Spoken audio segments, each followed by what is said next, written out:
नमस्कार, जीवन संजीवनी हेल्थ या ऑफिशियल चॅनलमध्ये सर्वांचं स्वागत आहे. बऱ्याच जणांनी कमेंट करून विचारलेलं आहे की सर आम्हाला तोंड उघडत नाही, तोंड उघडता येत नाही, त्यासाठी आम्हाला एखादा आयुर्वेदिक उपाय सांगा. सतत गुटखा खाणं, सुपारी खाणं, पान मसाला किंवा जर्दा, खर्रा असे वेगवेगळे जे व्यसन आहेत, या व्यसन केल्यामुळे ही समस्या निर्माण होत असते. आणि विशेषतः 16 ते 40 या वर्षामधले जे व्यक्ती आहेत, या वयाची जे लोक आहेत, त्यांना ही समस्या जास्त जाणवू लागलेली आहे. आणि विशेषतः ग्रामीण भागामध्ये व्यसनाचं जे प्रमाण आहे ते मोठ्या प्रमाणावर आढळतं. तंबाखू गुटखा खाण्याचे एक फॅशन ग्रामीण भागामध्ये असते आणि त्यामुळे हा ओरल सबम्युकल फायब्रोसिस नावाचा त्यांना आजार होत असतो. ज्या आजारामध्ये तोंड उघडता येत नाही, व्यवस्थित पाणी पिता येत नाही, जेवण करता येत नाही, तिखट खाता येत नाही, अशा ज्या समस्या आहेत त्या निर्माण होत असतात या ओरल सबम्युकल फायब्रोसिसमध्ये. हा आजार तुम्हाला झालाय की नाही हे कसं ओळखायचं? जर तुम्हाला फुगा व्यवस्थित फुगवता येत नसेल किंवा तुमच्या हाताची जी बोटं आहेत, 4 बोटं, ती सरळ तुमच्या तोंडामध्ये जर बसत नसतील तर तुम्हाला हा ओरल सबम्युकल फायब्रोसिस नावाचा आजार झालेला आहे हे तुमच्या सहज लक्षात येतं. या आजाराचं लक्षण असं असतं की जनरली आपली जी तोंडाची आतली बाजू असते ती लाल दिसते, परंतु या गुटखा खाणाऱ्या लोकांच्या किंवा ज्यांचं तोंड उघडत नाही या लोकांच्या तोंडामध्ये आपल्याला पांढरा भाग दिसतो, पांढरं पडलेलं दिसतं.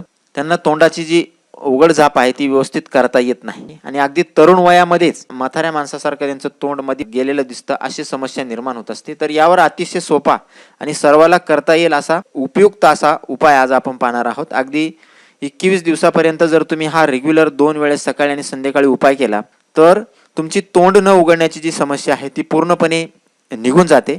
ही जी तुम्हाला वनस्पती दिसत आहे ही सर्वांच्या घरामध्ये तुम्ही सर्वांनी पाहिलेली असलेली वनस्पती सदाफुली वनस्पती आहे. घरोघरी अंगणामध्ये आढळणारं हे एक फूल आहे. 12 महिने याला फुलं येतात. या सदाफुलीचे 3-4 प्रकार आहेत: पांढरी सदाफुली, गुलाबी सदाफुली आणि जांभळी सदाफुली.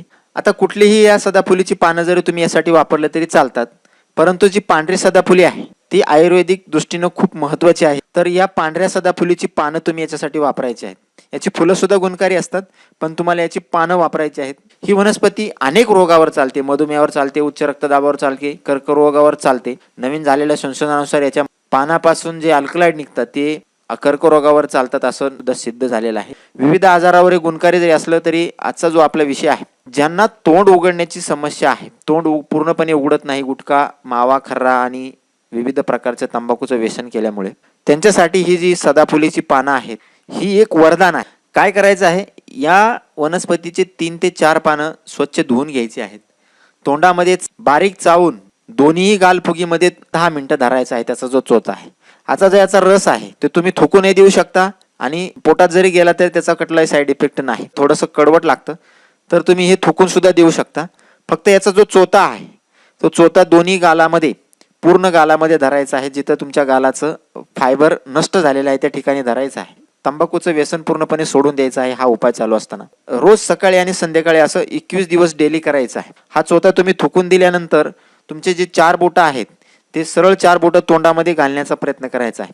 हा उपाय इतका इफेक्टिव्ह आहे की तोंडामध्ये तंबाखूचे जे दुष्परिणाम झालेले आहेत, कॅन्सरस पेशी निर्माण व्हायला जर लागलेले असतील तर त्या सुद्धा याने नष्ट होतात. अशा पद्धतीची वनस्पती आहे आणि सर्वत्र उपलब्ध असणारी वनस्पती आहे. तर या वनस्पतीचा वापर तुम्ही अवश्य करा, निरोगी राहा आणि हा व्हिडिओ जास्तीत जास्त गरजू व्यक्तीपर्यंत अवश्य शेअर करा. त्यांचे हजारो रुपये पैशापेक्षा त्यांचा जो पुढला संभाव्य धोका आहे तो टळेल, म्हणून हा व्हिडिओ जास्तीत जास्त लोकांपर्यंत शेअर करा.